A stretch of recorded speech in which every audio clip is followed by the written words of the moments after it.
नमस्कार, मैं हूं आपके साथ आस्था कौशिक। लखनऊ में बीती रात हुए हादसे में 3 बाइक सवारों की हो गई दर्दनाक मौत। पूरी खबर आगे दिखाएंगे। नमस्कार, मैं हूं आपके साथ में मनदीप। कहां दूल्हे ने वरमाला के दौरान कार की डिमांड करके लौटा दी बारात, ये भी आगे आपको बताएंगे।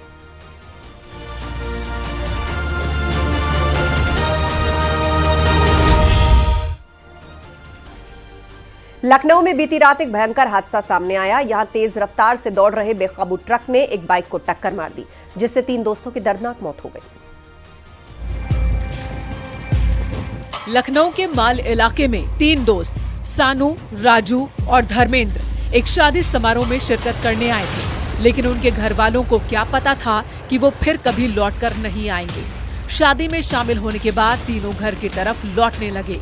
नवी पना रोड पर पेट्रोल पंप के सामने से तीनों बाइक से जा रहे थे, लेकिन तभी पीछे से एक तेज रफ्तार ट्रक आया और ट्रक ने बाइक को जोरदार टक्कर मार दी। हादसे के दौरान बाइक ट्रक में फंसी रह गई, जिसकी वजह से ट्रक तीनों को बाइक के साथ काफी दूर तक घसीटता हुआ ले गया। इसके बाद तो कोहराम मच गया। ट्रक ड्राइवर की पहचान के लिए पुलिस सीसीटीवी फुटेज खंगाल रही है।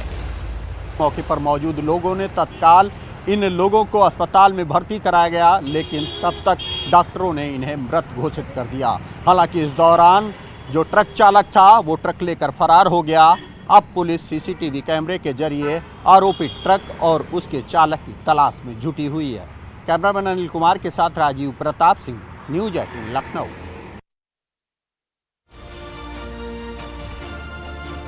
बाराबंकी में नाबालिग हिंदू लड़के का खतना कर धर्मांतरण कराने का मामला सामने आया। हिंदूवादी संगठनों को मामले का पता चलने के बाद में पुलिस को जानकारी दी गई और लड़के को पुलिस को सौंपा गया। बाद में पुलिस ने आरोपियों को गिरफ्तार कर लिया है। रिपोर्ट आपको दिखाते हैं।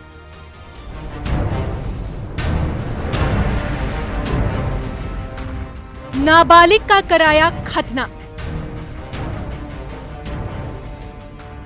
हिंदू लड़के का कराया धर्मांतरण। बाराबंकी से बेहद ही हैरान करने वाली घटना सामने आई है। आजमगढ़ के रहने वाले हिंदू लड़के को रेस्टोरेंट में काम दिलाने के बहाने बाराबंकी लाया गया था, लेकिन आरोप है कि इसके पीछे दूसरी ही साजिश काम कर रही थी। अफीका रेस्टोरेंट में लड़के को काम देने वाले रेस्टोरेंट संचालक ने उसका खतना करवाकर धर्मांतरण भी करवा दिया। दावा है कि लड़के का नाम नूर मोहम्मद भी रख दिया।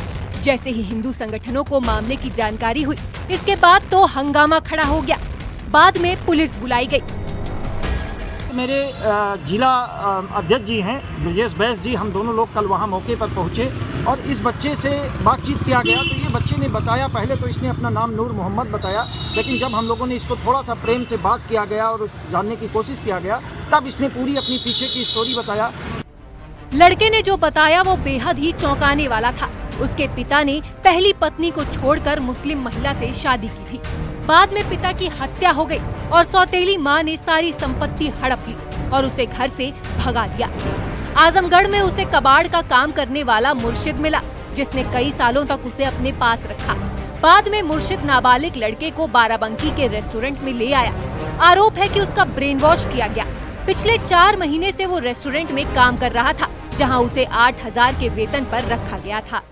इस संबंध में जो कबाड़ी का व्यवसायी जो दोनों व्यक्ति थे, रियासत और मुर्शीद, तथा जो अफीका रेस्टोरेंट के जो ओनर हैं, उन सभी के तीनों व्यक्तियों के विरुद्ध सुसंगत धाराओं में धर्म परिवर्तन प्रतिषेध अधिनियम और SC/ST एक्ट की सुसंगत धाराओं में अभियोग पंजीकृत किया गया है। रियासत और मुर्शीद को गिरफ्तार किया जा चुका। कोतवाली नगर क्षेत्र के पलहरी चौराहे में ये रेस्टोरेंट है। जाहिर है साजिश के तहत और मजबूरी का फायदा उठाकर आरोपियों ने घिनौने काम को अंजाम दिया। फिलहाल आरोपियों पर शिकंजा कस चुका है। पुलिस मामले की जांच में जुटी है। बाराबंकी से न्यूज 18 के लिए अनिरुद्ध शुक्ला की रिपोर्ट।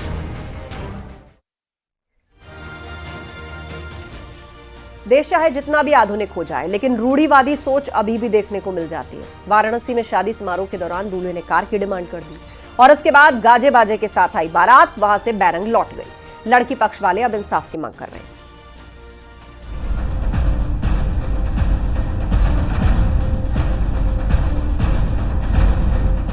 दूल्हा बारात लेकर पहुंचा था। बाराती जश्न में थे। लड़की पक्ष वालों ने बारातियों की खातिरदारी के लिए पर्याप्त इंतजाम कर रखे थे।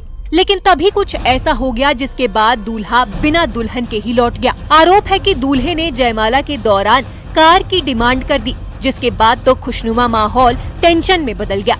लड़की के घर वालों ने दूल्हे पक्ष वालों की खूब मान मनोवल की, लेकिन कोई फायदा नहीं हुआ। आरोप है कि दूल्हे के साथ उसके घर वाले भी कार देने की मांग पर अड़े रहे। जैसे हम लोग जयमाल पे गए थे, लड़का बोला मतलब मेरे से बोलता था हमेशा कि मतलब मुझे लगा मजाक में बोलता है कि मुझे गाड़ी चाहिए। जैसे हम लोग जयमाल में बैठे तो बोल रहा है कि पापा से बोल रही हो ना अपने कार के लिए। हम लोग बोले कि आप, मुझे लगा आप मजाक में बोले। तो उनकी बहन भी आई, बोली कि बोली नहीं हो। तब फिर मेरे दीदी लोग भी आ गए, उन लोग बहस करने लगे अपने में। तो फिर लड़का भी वहाँ से चला गया, उनकी बहन भी चली गई। फिर हम लोग वेट भी किए, उनको कॉल भी लगाए 2-3 बार, आए नहीं, बोला मुझे नहीं आना है। लड़की का परिवार गाजीपुर का रहने वाला है। वाराणसी के एक लॉन में शादी होना तय हुआ। लड़की वाले अपने रिश्तेदारों के साथ वाराणसी आए। लड़की के पिता का आरोप है कि लड़के के घर वाले लगातार दबाव बना रहे थे। अगर डिमांड पूरी नहीं हुई तो शादी भी नहीं होगी। शादी में काफी खर्चा किया गया, लेकिन ऐन वक्त पर दूल्हा और उसका परिवार मुकर गया और शादी तोड़ दी। उसके परिजन भी कोई नहीं थे, बस उनकी बेटी थी। पिताजी बच्चे के साथ साथ परिजन भी उसी समय चले गए। हाँ, परिजन भी चले गए थे। पिताजी चले गए थे, उनकी बेटियां 2 थी, वही सब बातचीत कर रही थी और वही टार्चर कर रही थी। कोई भी मैंने समझौते वाला प्रयास नहीं किया जा रहा था। पहले से कुछ नहीं की बातचीत हुई थी कि नहीं? पहले जो तय था वो उन लोगों को दे दिया गया था। 6.5 लाख रुपए अकाउंट के थ्रू और 12 लाख रुपए कैश दिया गया था। और धूमधाम से उसका जो एंगेजमेंट की रस्म होती थी बहुत धूमधाम से की गई थी, जिसका सारा खर्चा हम लोगों ने उठाया गया था। शादी टूटने के बाद लड़की का परिवार इंसाफ की मांग कर रहा है। लड़की का पक्ष मड़ुआडीह थाने पहुंचा और दूल्हे और उसके परिजनों पर दहेज का मुकदमा लिखे जाने की तहरीर दी। वहीं पुलिस मामले की जांच में जुटी है। लड़की वालों को कार्रवाई का आश्वासन दिया गया है। वाराणसी से न्यूज़ 18 के लिए रवि पांडे की रिपोर्ट।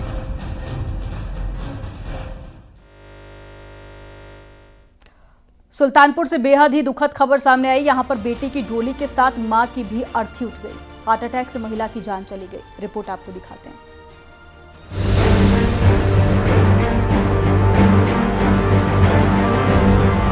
एक मां ने अपनी बेटी की शादी का सपना संजोए रखा था। वो घड़ी भी आ गई जब उनने अपनी बेटी को दुल्हन के जोड़े में देखा, लेकिन नियति को कुछ और ही मंजूर था। शादी का माहौल मातम में तब्दील हो गया। बेटी की विदाई को उसकी मां सहन ही नहीं कर पाई। उसकी अचानक तबीयत बिगड़ी और वो बेहोश होकर जमीन पर गिर पड़ी। इसके बाद तो मौके पर अफरा तफरी मच गई। आनन फानन में परिजन महिला को नजदीक के अस्पताल लेकर पहुंचे, लेकिन डॉक्टर उसकी जान नहीं बचा पाए क्योंकि वो पहले ही दम तोड़ चुकी थी। हार्ट अटैक की वजह से महिला की जान चली गई। घटना जयसिंहपुर कोतवाली क्षेत्र के अमीलिया सिकरा गांव की है, जहां जयराम शर्मा के घर पर शादी थी। दुल्हन बनी बेटी और घराती बराती का इंतजार कर रहे थे। बाद में उनके घर पर बारात आई। सारे वैवाहिक कार्यक्रम हंसी खुशी से संपन्न हुए, लेकिन सुबह के समय जब बेटी की विदाई हो रही थी, इसी बीच दुल्हन की मां को चक्कर आ गया और वो गिर गई। महिला की मौत के बाद घर में कोहराम मच गया। बेटी भी रोती बिलखती मायके से ससुराल चली गई। बेटी की विदाई के बाद परिजन शव को लेकर घर पहुंचे तो गांव में भी सन्नाटा पसर गया। जिस गांव में कुछ घंटे पहले खुशनुमा माहौल था, वहां शोक की लहर छा गई। सुल्तानपुर से न्यूज़ 18 के लिए अजीत गिरी की रिपोर्ट।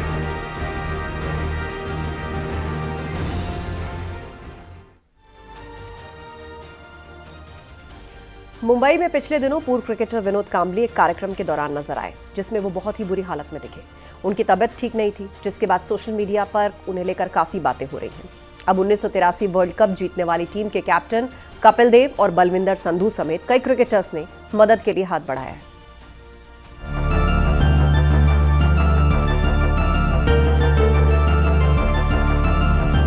अभी हाल ही में ये तस्वीरें दुनिया के सामने आई, जिसमें एक तरफ महान क्रिकेटर सचिन तेंदुलकर थे, तो वहीं दूसरी तरफ उनके बचपन के दोस्त विनोद कांबली। सचिन का जलवा आज भी बरकरार है, तो वहीं कांबली कहीं अंधेरे में गुम हो गए। पिछले दिनों कोच रमाकांत आचरेकर के स्मारक के अनावरण के मौके पर दोनों की मुलाकात हुई। जैसे ही सचिन ने विनोद कांबली को देखा तो उनसे मिलने के लिए उनकी सीट पर चले गए। एक तरह जहां ये इमोशनल तस्वीर थी, वहीं क्रिकेट के फैंस कामली की हालत को देखकर बेहद दुखी हो गए। कामली ठीक से खड़े तक नहीं हो पा रहे थे। ऐसा लग रहा था कि उनकी तबीयत बहुत खराब है। टकराए और दिल डूबा जाए, आजा प्यारी काश हमारे खाए घबराए। Love you sir. Social media पर कामली की ऐसी हालत को देखकर काफी बातें हो रही हैं। कई लोग सवाल उठा रहे हैं कि कामली की मदद के लिए क्रिकेटर आगे क्यों नहीं आ रहे हैं। वहीं अब कामली को देखकर 1983 वर्ल्ड कप विजेता टीम के कप्तान कपिल देव और तब के फास्ट बॉलर बलविंदर सिंह संधू मदद के लिए आगे आए हैं। उनका कहना है कि कामली की मदद के लिए वो तैयार हैं, लेकिन उन्हें पहले खुद अपनी मदद करनी होगी। उन्हें रिहैब के लिए पहले खुद जाना होगा। उनके बिल का भुगतान करने के लिए हम तैयार हैं, भले ही इलाज कितना ही लंबा चले। कहा जाता है कि कामली 14 बार रिहैब जा चुके हैं, लेकिन फिर भी उनकी नशे की आदत नहीं छूट पाई। इसके साथ ही उन्हें कई गंभीर बीमारियां भी हैं। उन्हें पहले हार्ट अटैक भी हो चुका है।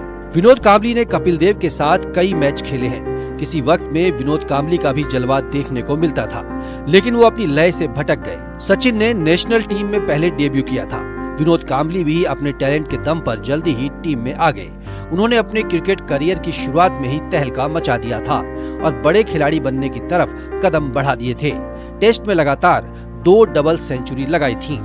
कांबली की इस हालत के लिए कहीं न कहीं वो खुद ही जिम्मेदार हैं। जहां सचिन अपने लक्ष्य से नहीं भटके, वहीं कांबली चकाचौंध वाली दुनिया से बाहर नहीं निकल पाए, जिसकी वजह से वो शुरुआती कुछ सालों के बाद टीम में कभी जगह नहीं बना पाए और इसकी वजह से उनके क्रिकेट का अंत हो गया। कांबली की शराब की लत ने उन्हें बहुत नुकसान पहुंचाया। कांबली भारत के लिए 104 वनडे तो वहीं 17 टेस्ट मैच खेल चुके हैं, लेकिन उनकी लत ने उनका करियर तबाह कर दिया। अब पूर्व क्रिकेटरों ने उनकी मदद के लिए हाथ बढ़ाया है। अब कांबली अपनी आदत को छोड़ पाएंगे या नहीं, ये देखना अहम होगा, लेकिन उनके फैंस उनकी हालत को देखकर बेहद निराश हैं। Bureau report, news 18।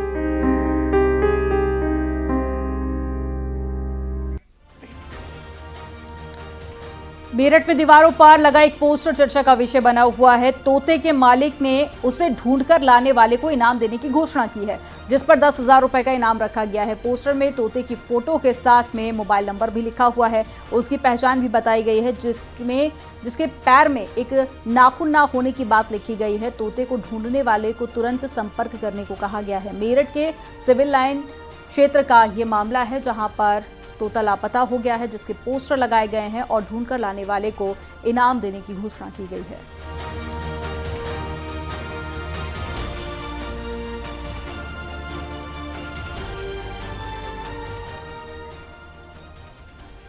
बीते कुछ सालों में कैंची धाम का क्रेज बढ़ा है, जिसके बाद सरकार ने भी इसको विकसित करने का प्लान तैयार किया, लेकिन धरातल पर काम होने पर सवाल उठ रहे हैं।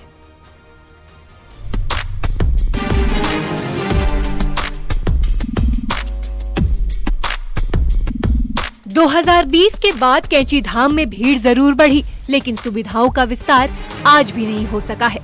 पिछले 3 सालों में 28 करोड़ की डीपीआर 40 करोड़ के पार पहुंच गई है, तो वहीं प्रशासन ने 25 करोड़ की एक दूसरी डीपीआर सरकार को भेज दी है, जिससे ओम ब्रिज, मेडिटेशन सेंटर के साथ टॉयलेट, बाथरूम, पुलिस चौकी और अस्पताल के साथ हेलीपैड बनाने की योजना है।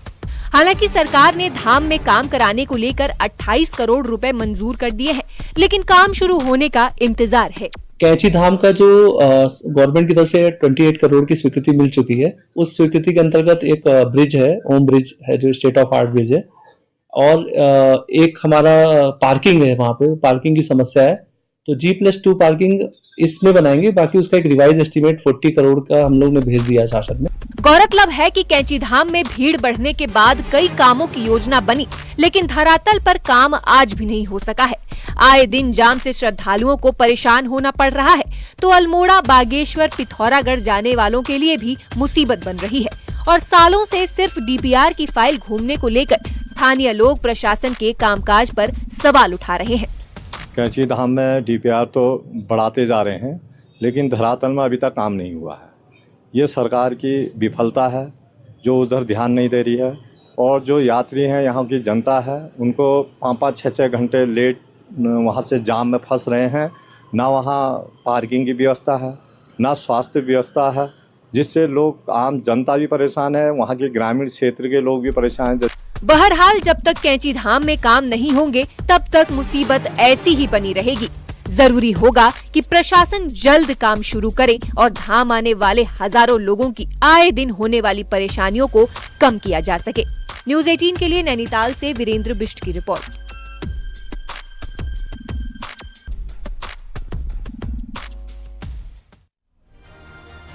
आपने इंसानों की बहुत सी शादियां देखी और अटेंड की होंगी, लेकिन आज हम आपको भगवान की शादी में लेकर चलते हैं, जहां पर आपको भगवान के नाश्ते, बारातियों के साथ में गाते घराती पार्टी करते हुए मेहमान सब दिखेंगे।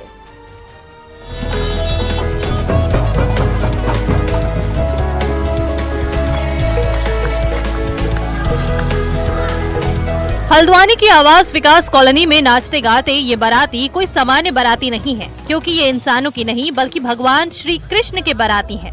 और भगवान कृष्ण की दुल्हन बनी है 55 साल की भावना, जिन्होंने अपने जीवन के 30 साल कृष्ण भक्ति में गुजार दिए हैं। भगवान श्री कृष्ण की दुल्हन बन जहां भावना बेहद खुश हैं, वहीं उनके रिश्तेदार भी श्री कृष्ण को जीजा जी के रूप में पाकर फूले नहीं समा रहे हैं। यही नहीं, भावना की सखियों के पांव भी जमीन पर नहीं है, वो जीजा जी कृष्ण के आने पर थिरक रही हैं।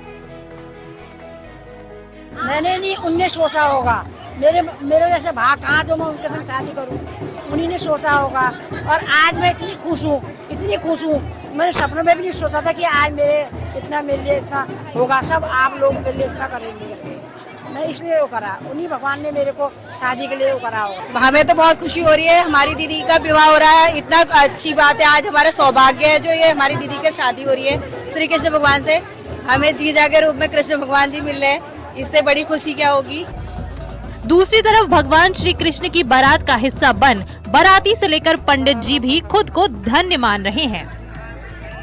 भगवान के बाराती बनने का सौभाग्य मिला है आज। ऐसा अद्भुत योग और ऐसा अद्भुत दिन हमें कभी सोचा नहीं था कि भगवान के बाराती मिलेंगे। आज हम भगवान के बाराती बनकर, भावना दीदी जो कृष्ण भक्त काफी वर्षों से भगवान की सेवा में लगी हैं। एक मेरा भी अवसर है, मेरे लिए भी सौभाग्य की बात है कि इस विवाह का मैं साक्षी होने जा रहा हूँ और ब्राह्मण रूप में यहाँ पर हूँ। और फिलहाल मैंने ये आज तक ऐसे विवाह कोई कराए नहीं है, लेकिन हमारे सनातन में कृष्ण भगवान के साथ कन्याओं का विवाह होता आया है। दरअसल भावना के मन में भगवान कृष्ण को लेकर ऐसी अलख जगी कि उन्होंने अपने जीवन का एक बड़ा हिस्सा कान्हा की भक्ति में डुबा दिया, जिसके बाद अब भावना हमेशा के लिए कान्हा की हो चली है। और इस पल के गवाह बने हैं ये सब लोग, जिन्होंने नाच गाने से लेकर पार्टी तक में शामिल होकर खूब धमाल मचाया। हल्द्वानी से न्यूज़ 18 के लिए शैलेंद्र नेगी की रिपोर्ट।